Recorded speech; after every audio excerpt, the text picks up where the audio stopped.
Great. I have the great honor and the distinct pleasure of introducing who I believe and who I stand behind as the next President of the United States, Donald J. Trump. Thank you.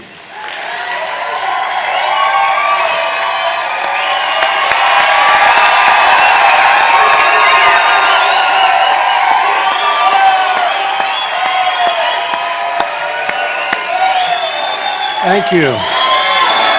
Thank you. Beautiful. Wow.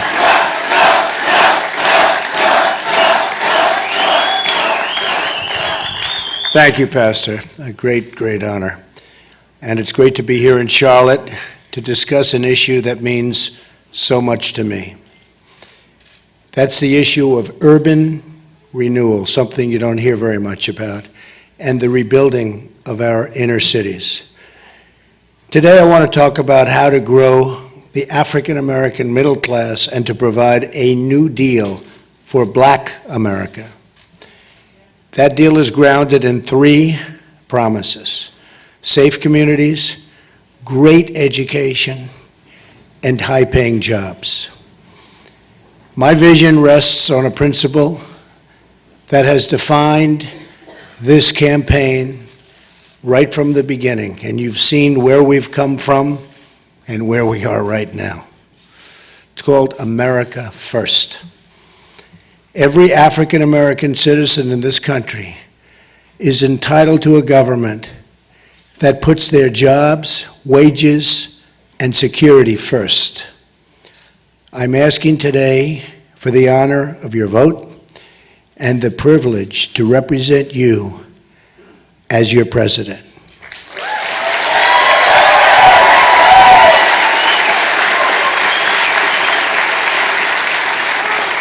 And I will not let you down.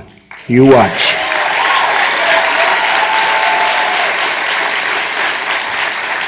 Here is the promise I make to you. Whether you vote for me or not, I will be your greatest champion. We live in a very divided country, but I will be your greatest champion.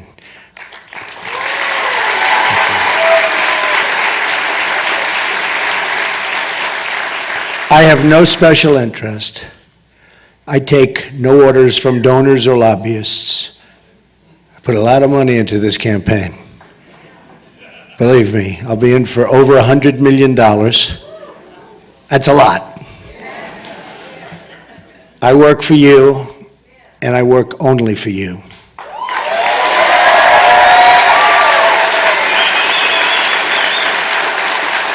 Our campaign is about change, optimism, and the future.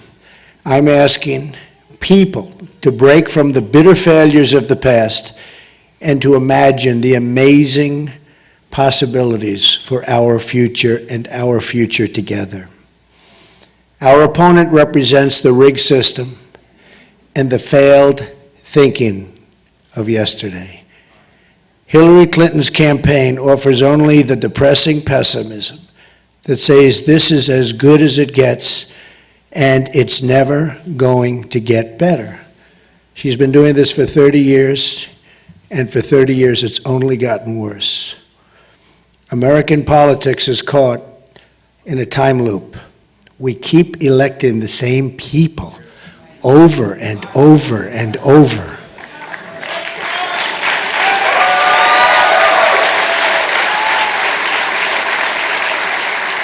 And they keep coming back to the African American community and the Hispanic community, and they keep talking about what they're going to do, and they don't do it, and then 4 years later, you see them again. It's enough.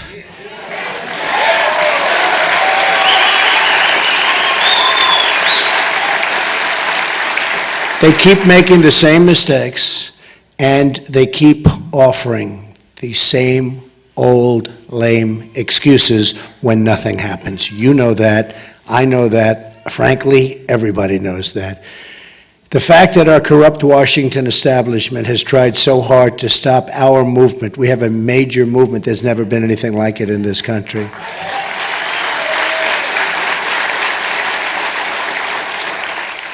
and this is so important to me, what I'm saying today, I wanted a small group of very, very powerful, influential people from the African American community, and that's what I wanted to do. Enough with the rallies of 25 and 30,000 people. This was very important to me.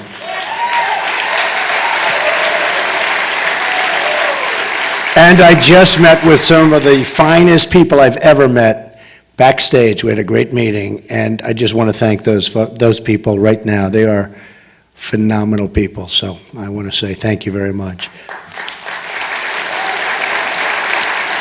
But it's just more proof that we represent the kind of change that arrives only once in a lifetime. This is a movement. It's once in a lifetime. Never going to happen again. Never going to have another opportunity. Every day I'm out on the trail proposing fresh solutions and new thinking. And every day, the same people getting rich off our broken system tell us that we can't change and that we can't try anything new because it's not good for them. I have a message for all of the doubters in Washington. America's future belongs to the dreamers, not the cynics and not the critics.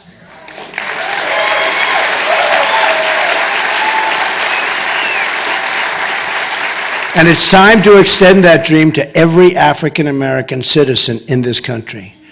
African American citizens have sacrificed so much for our nation.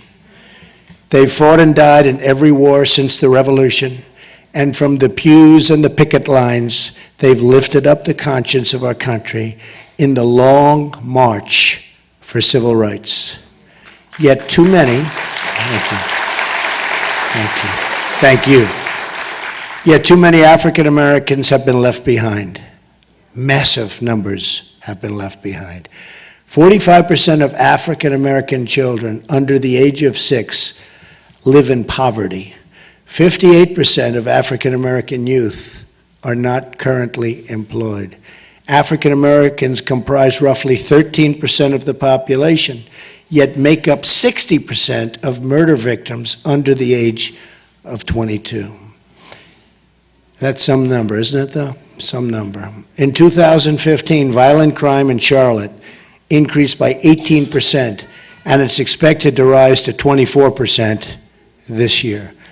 In Chicago, nearly 3,500 people have been shot since January 1st of this year. It's not a very long time ago. Think of it, 3,500 people. The conditions in our inner cities today are totally unacceptable, and we have to fix them. The Democrats have run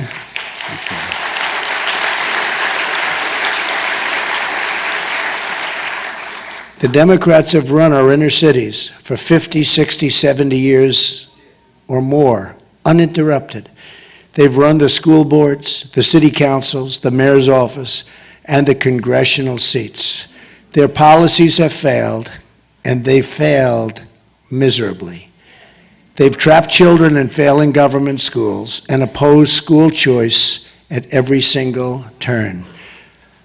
The Clintons gave us NAFTA, one of the worst economic deals in the history of any country.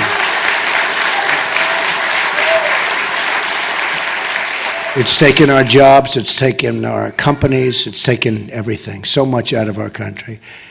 And China's entry into the World Trade Organization, two deals that truly deindustrialized America, uprooted our industry and stripped bare towns like Detroit and Baltimore and the inner cities of North Carolina, where we are really focusing. And by the way, you see the new polls coming out where we're really doing well, which is okay. Doing well. Thank you. We're going to win North Carolina, I'll tell you. We're going to win Florida. Actually, we're going to win Florida, too. We're going to win Ohio, and we're going to win Iowa. Yeah, we're winning a lot of states. You're getting a little worried back there, I'll tell you. The media, they're saying, what's going on over here? You have to see in Florida, they have lines that are 4 blocks long trying to get into the polling booths. They've never seen that before. And same thing in many other states that have started. This state has lost nearly half of its manufacturing jobs since Bill and Hillary's NAFTA. Think of it, half. Decimating, by the way, and they have been decimating the African American community and the African American middle class, decimated. These jobs went to Mexico and other places. Politicians. Democratic policies have also given rise to crippling crime and total violence. Then there's the issue of taxation and regulation. Massive taxes, massive regulation of small business, and radical restrictions on American energy have driven jobs and opportunities out of our inner cities and in many cases out of our country. Hillary wants to raise taxes very, very substantially on everybody and on business, and especially on small business as high as 45%, which will only drive more jobs out of your community, out of our country, and into other countries. One of the greatest betrayals has been the issue of immigration. Illegal immigration violates the civil rights of African Americans. That's what's been happening.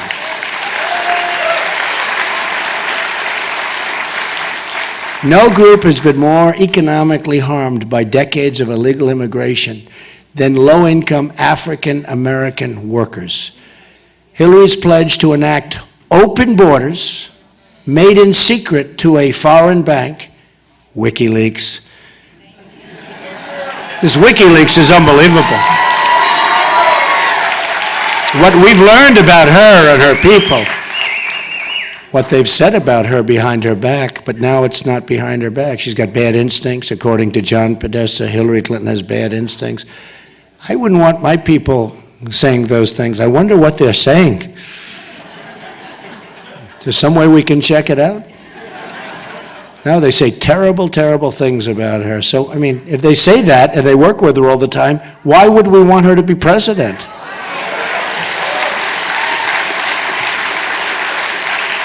At the center of my revitalization plan is the issue of trade. Massive chronic trade deficits have emptied out our jobs. Just look at what's happened to Baltimore, Detroit, Pittsburgh, Cleveland, and right here in North Carolina. You know that for a fact. It's the greatest jobs theft in the history of the world. If I'm president and the executives at Ford Motor Company announce they're moving their plants and jobs to Mexico, I will pick up the phone and make a very, very simple call. I don't know if it's presidential, but I'd rather do it myself. And who cares? Who cares?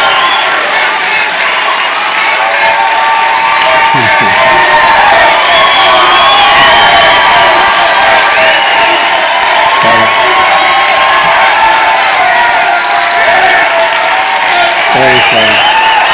Thank you. It's very funny. Very nice. He's screaming, make that call, make that call. Takes me 5 minutes. I'd rather do it myself. It'll get done properly. I will tell those executives that if they move their factories to Mexico, I will put a 35% tax on their product, which in this case is small cars. You know, they're moving their small car plants out of mostly Michigan, moving to Mexico. I mean, it's terrible. They're going to make their small cars. That's a big thing. It might be a small car, but it's a lot of business. Before they ship it back to the United States, so they're going to pay a tax, 35%. You tell them, and you know what? They're going to stay. They're going to stay. They're not leaving. They're not leaving. But nobody ever says that. And the politicians don't say that because they're getting campaign contributions from these people and their special interests. So they're not going to say that. Me, I'm saying it. I'm doing what's right. I'm working for you, folks. We're going to get this thing right. We're going to get it right. Such a big problem. Our jobs are leaving us, and people are being fired all over the country. Our plants, our factories are leaving us. We won't let your jobs be stolen from you anymore. Not going to happen. So easy. When we stop offshoring to low-wage countries, we raise wages at home, meaning rent and bills become instantly more affordable. At the same time, my plan to lower the business tax from 35% to 15% will bring thousands of new companies onto our shores. You'll have jobs. You'll have jobs back. It also includes a massive middle-class tax cut, tax-free child care savings accounts, and child care tax deductions and credits, and a total simplification of the tax code.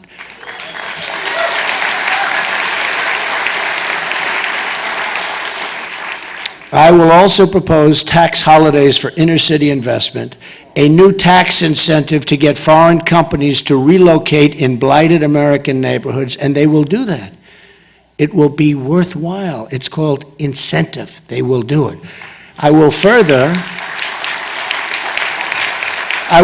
empower cities and states to seek a federal disaster designation for blighted communities in order to initiate the rebuilding of vital infrastructure, the demolition of abandoned properties, and the increased presence of law enforcement so we have safety in our community. We need that. We need that. The safety is so bad. Some of our inner cities are more dangerous than some of the war zones that we're reading about and seeing about every night. We have to stop that. I will also pursue financial reforms to make it easier for young African Americans to get credit to pursue their dreams in business and create jobs in their communities. It's going to be beautiful. Such talent. There's such a potential talent out there. It's so incredible, and it's totally being wasted by politicians that maybe don't want to see it happen. Dodd-Frank has been a disaster, making it harder for small businesses to get the credit they need. You folks know that. The policies of the Clintons brought us the financial recession through lifting Glass-Steagall, pushing subprime lending, and blocking reforms to Fannie and Freddie. Two friendly names, but they're not so friendly. It's time for a 21st century Glass-Steagall, and as part of that, a priority on helping African American businesses get the credit they need. We will also encourage small business creation by allowing social welfare workers to convert poverty assistance into repayable but forgivable microloans. Very simple, but something so good. Then there's the issue of public safety. Making our community safe again will be a priority for the Trump administration. Safe.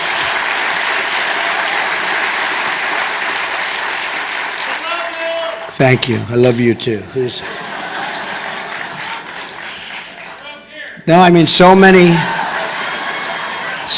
people. I mean, you walk to the store to buy a loaf of bread, maybe with your child, and you get shot. Or your child gets shot. Got to stop it. No good. No good. We need safety. I have heard and have listened to the concerns raised by African American citizens about our justice system, and I promise that under a Trump administration, the law will be applied fairly, equally, and without prejudice. There will be no prejudice.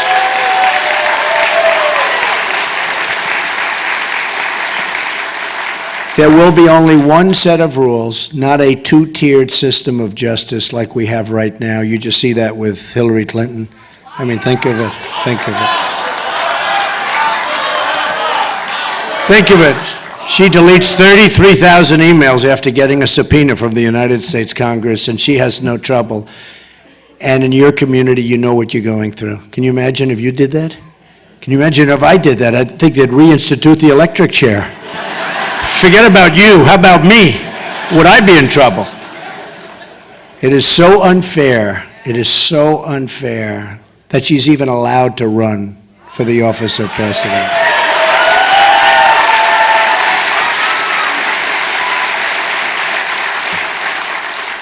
And then you probably read $675,000 went to the wife of the head of the FBI who was in charge of the investigation to her campaign?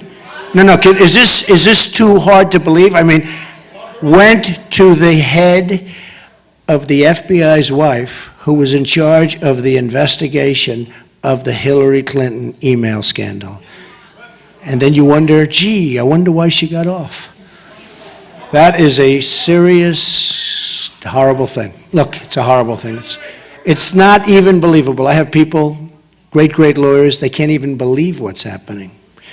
The best evidence of unequal justice is that Hillary Clinton could violate so many laws, bleach and delete her 33,000 emails, and especially after the subpoena from Congress, lie to Congress, lie to the FBI, put her national security at grave risk. I mean, our national security was put at unbelievable risk with what she was doing, and not even face so much as a minor fine. Now think of it, a major general, a man 4-star general, that's about the top.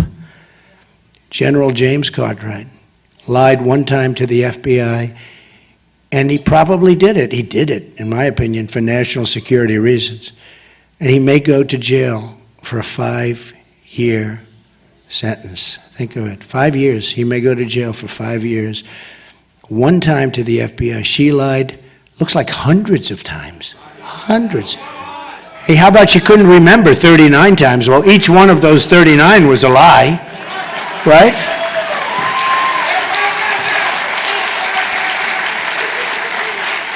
Equal justice also means the same rules for Wall Street. The Obama administration never held Wall Street accountable. We will also police our streets, have to make our streets safe. I want every poor African-American child to be able to walk down the street in peace and not be scared and not be hurt.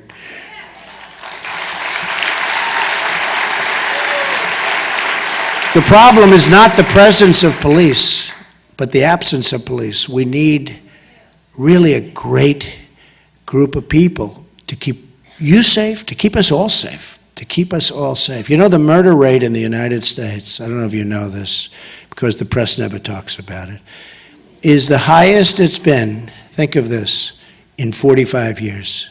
Nobody knows that. The murder rate, highest it's been in 45 years. I will invest in training and funding both local and federal law enforcement operations to remove the gang members, drug dealers, and criminal cartels from our neighborhoods.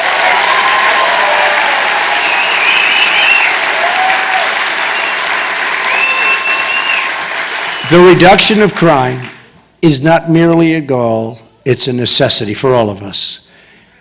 We will get it done. The war on police urged on by my rival is really reckless. What's happening is reckless and dangerous and puts African American lives at risk.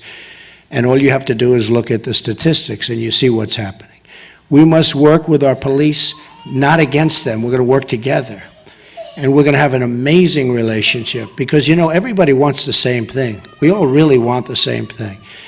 Our immigration, that is my policy on immigration, is so simple.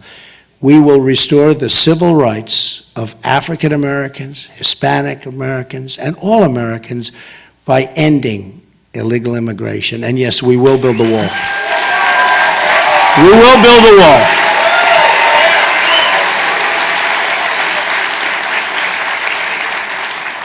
And we're going to stop the inflow, the massive inflow of drugs, which is coming into your community more than any community, but coming into your community and poisoning our youth and poisoning many other people, but poisoning our youth. I will reform visa rules to give American workers preference for jobs, and I will suspend reckless refugee admissions from terror-prone regions that cost taxpayers hundreds of billions of dollars. A portion of the massive amounts of money saved by enforcing our laws and suspending refugees will be reinvested in our inner cities. Don't forget, many of these refugees are coming from Syria and other parts of the world. We don't know where they're from, who they are, what their thought process is, and they're being let in by the thousands and thousands and thousands, and Hillary Clinton wants to allow a 550% increase over what President Obama is allowing. We don't know what's going to happen. This is the story of the Trojan horse. This is your second Trojan horse guaranteed. And I can tell you right now, it's not happening, not with me. It will be ended. It will be ended. That will be ended. We have enough problems in our country. It's time to help the American citizens who have become refugees in their own country. Infrastructure will be another major goal. My contract calls for $1 trillion in infrastructure investment, of which the inner cities will be a major beneficiary. We need something done. It's so bad. You look at your roads and you look at your everything. You look at your schools and hospitals. Everything. It's so bad. I will also cancel all wasteful climate change spending from Obama-Clinton.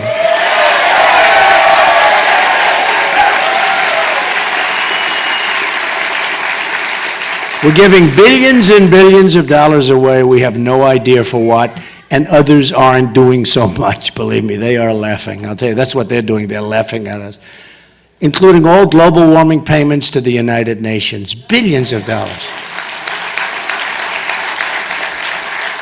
But listen to this. These steps will save $100 billion over 8 years, and this money will be used to help rebuild the vital infrastructure, including water systems, in America's inner cities. You see Flint, Michigan, what's happened there, but it's horrible. I was there, and it is unbelievable, horrible, incompetent politicians doing the wrong thing. School choice is at the center of my plan. Such a great thing.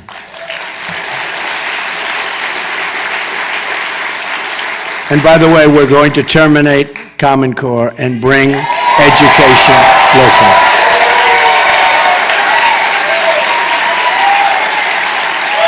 So important. Look, it's not working the way it is now. I don't know why anybody would even fight it. Well, we know who's fighting it. You know that. My proposal redirects education spending to allow every disadvantaged child in America to attend the public, private, charter, magnet, religious, or home school of their choice.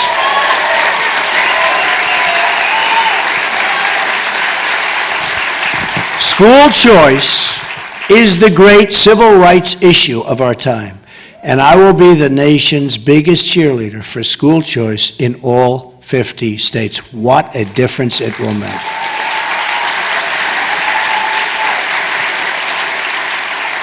I will also be establishing a commission which will include some of the tremendous people I met backstage today. Raise your hands. I mean, you people were thank you. So great. Some great ideas. To tackle the school-to-prison pipeline and to shut that pipeline down and to create, so important, and to create a new pathway that leads from a great education instead to a great job. That's what we want. It is. It's school to prison. My plan will also ensure funding for historical black colleges and universities, more affordable 2- and 4-year college, and support for trade and vocational education. You know, I've gone to school with many people, some totally brilliant at one thing, but not at all brilliant at others. But we all know this. We've had students that sat next to us in class, and they were terrible students, but they were phenomenal at fixing a car engine. They were phenomenal at fixing a television set.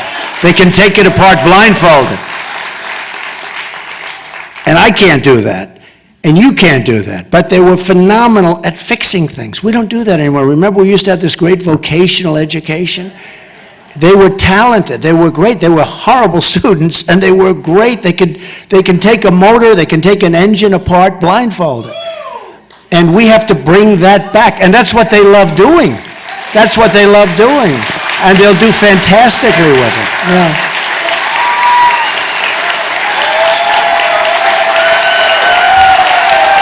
Don't you think, right? So true. So we're going to get that going again. Finally today, my agenda includes the protection of religious liberty.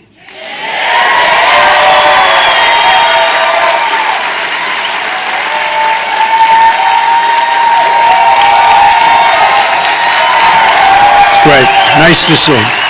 It's very nice to see. That's something you'll never hear from Hillary Clinton, that I can tell you. The promotion of family and support for the African American church. It's been a tremendous power in this country for so many years. This is just the beginning, because I will never, ever take the African American community for granted. Never, ever. Unlike Hillary, who does nothing for the Hispanics or for the African American communities. It will be my mission to prove to this country that yesterday does not have to be tomorrow.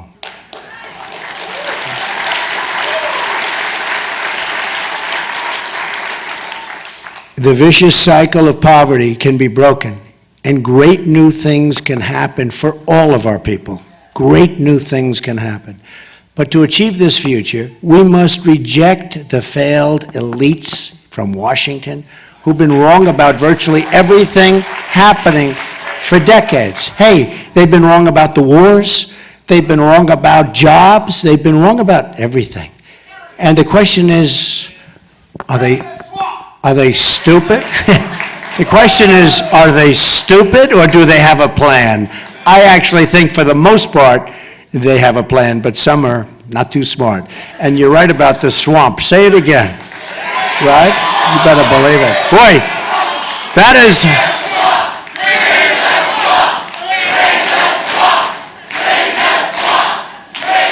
That is I said that about a week ago. And I didn't like it that much. Didn't sound that great. And the whole world picked it up. So it shows you what I know. It's crazy. Drain the swamp. We're going to drain the swamp of Washington. We're going to have fun doing it. We're all doing it together. It is funny.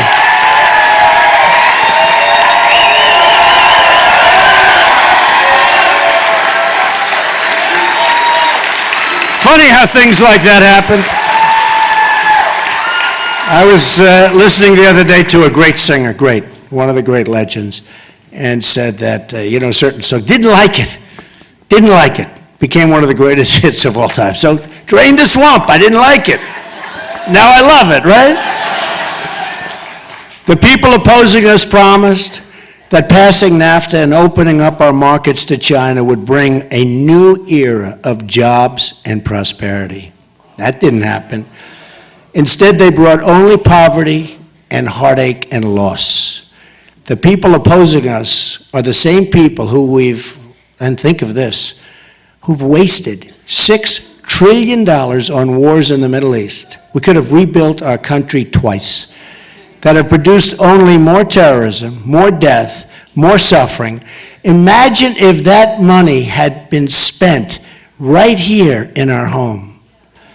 We've totally destabilized the Middle East.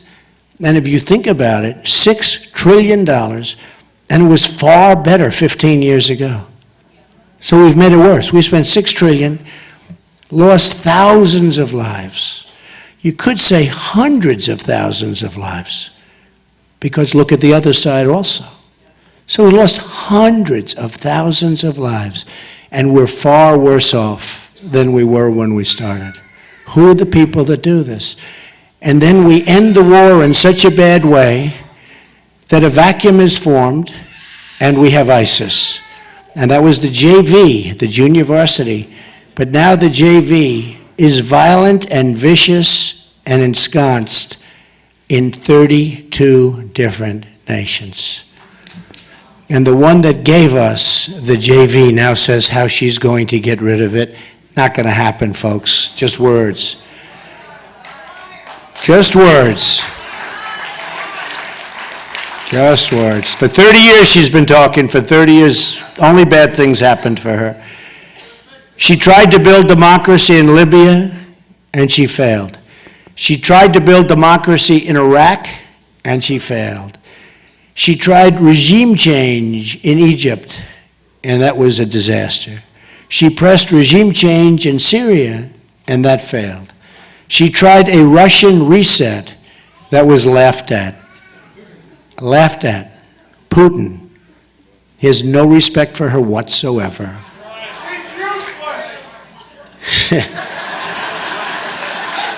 See, I'm not allowed to say it, but I'll accept it.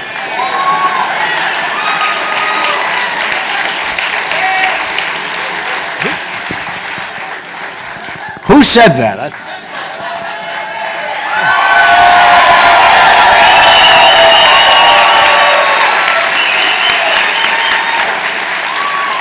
A star is born. Now, if I said that, I'd be in big trouble. She tried an Asia pivot, and that failed. Now Hillary Clinton wants to confront nuclear-armed Russia with a shooting war in Syria that could very well lead us into World War III. For what? She doesn't get it. She doesn't understand. Remember, her top person says she has bad instincts. She's got bad instincts. And by the way, we want to be so strong. We want to make our military so strong. We want to take care of our vets better than they've ever been taken care of.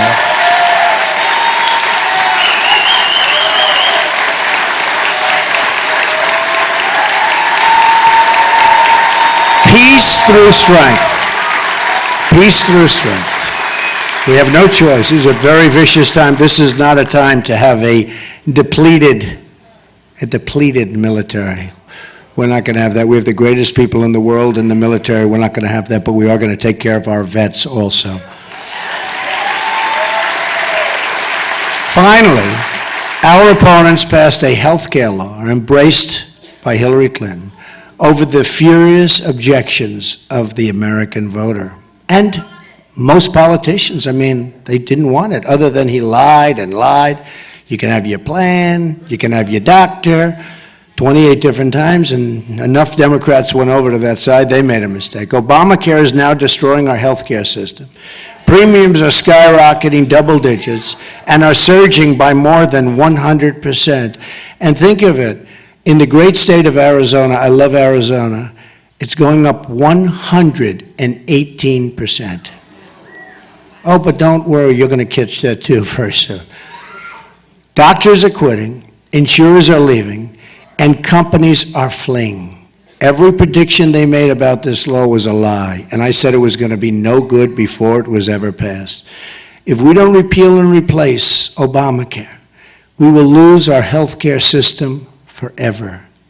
We have to get rid of it. It's a disaster. It's too expensive, it doesn't work, and you get no coverage. The deductible is so high that you'll essentially never use it. Now is the time to embrace a new direction. I've been very lucky and I've led a great life. Now I want to give back to the country which I love and which has been so good to me.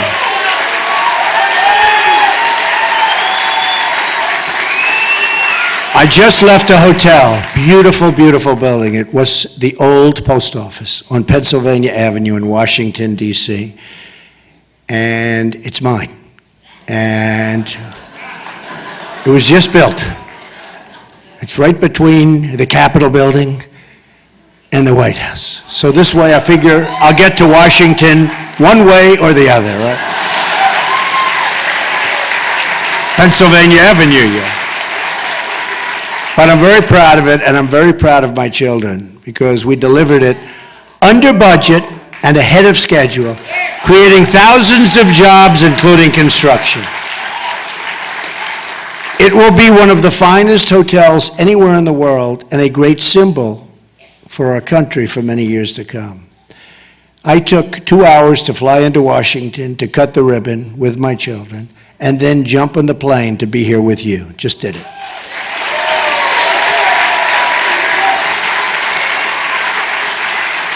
I wanted to be there for my children who work so hard on the hotel. They work so hard, in particular Ivanka in this case. And I always feel this. I feel this so strongly. Parents must stick and encourage and support their children.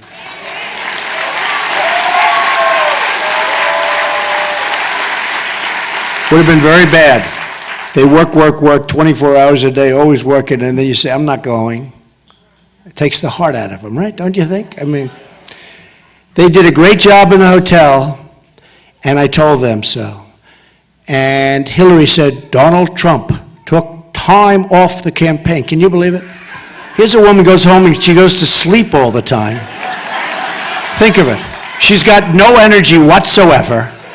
Everyone's talking about the fact that I'll do 7, 8, 9 stops. I'll make 3 or 4 major speeches. Like, for instance, right after this, we have thousands and thousands of people in North Carolina coming to another one. Last night, 25,000 people. I got home at 1 o'clock in the morning. Here's a woman. She makes a speech for 15 minutes. She goes home, goes to bed. Honestly, she has less energy than Jeb Bush. I admit it. I admit it.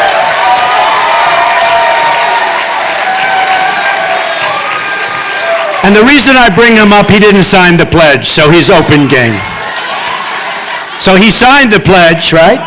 But he didn't honor it. How do you live with yourself, you know? He signs a pledge, and he doesn't live. So we figure. But how do you like that? And then she has a speech today. She criticized me for going to the opening of this building, which was in and out. It's not the way life works. But I was also there for another reason. The workers. They did a magnificent job. They were there.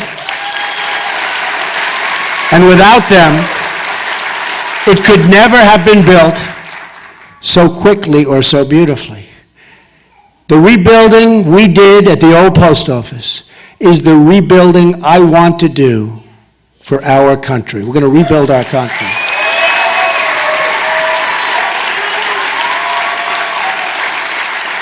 I want to go into the inner cities, the poor rural communities, and the failing schools, and I want to work on a national plan for total revitalization. We're going to be so proud of our country again.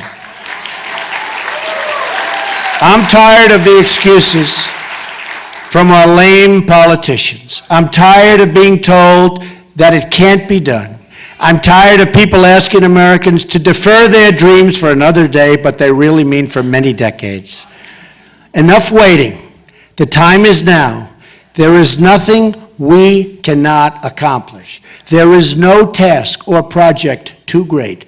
There is no dream outside of our reach. Everywhere I go in this country, all I see is untapped potential waiting to be set free. And maybe the greatest of that potential is in the African American communities. There's so much potential. But we will never realize that potential if we continue putting our faith in a broken political system that has let us down time and time again. We have to choose the more optimistic path. We have to choose to believe not in our politicians, not in these people that got us there, but to believe in ourselves and the future of our country. If we do that, anything is possible. So I'm asking America to join me in dreaming big and bold things for our future.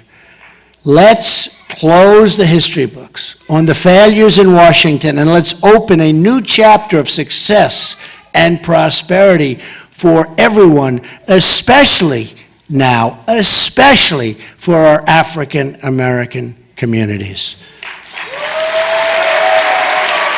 And that's going to happen. I am very humbled beyond words to be the nominee of the party of Abraham Lincoln. A lot of people don't know that. It's the party of Abraham Lincoln. And it is my highest and greatest hope that the Republican Party can be the home in the future and forevermore for African Americans and the African American vote, because I will produce and I will get others to produce, and we know for a fact it doesn't work with the Democrats, and it certainly isn't going to work with Hillary.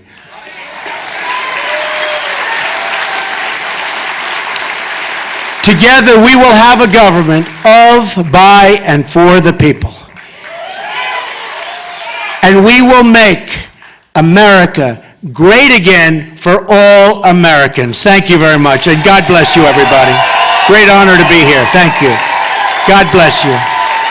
What an honor. Thank you. Thank you very much. Thank you. Thank you all.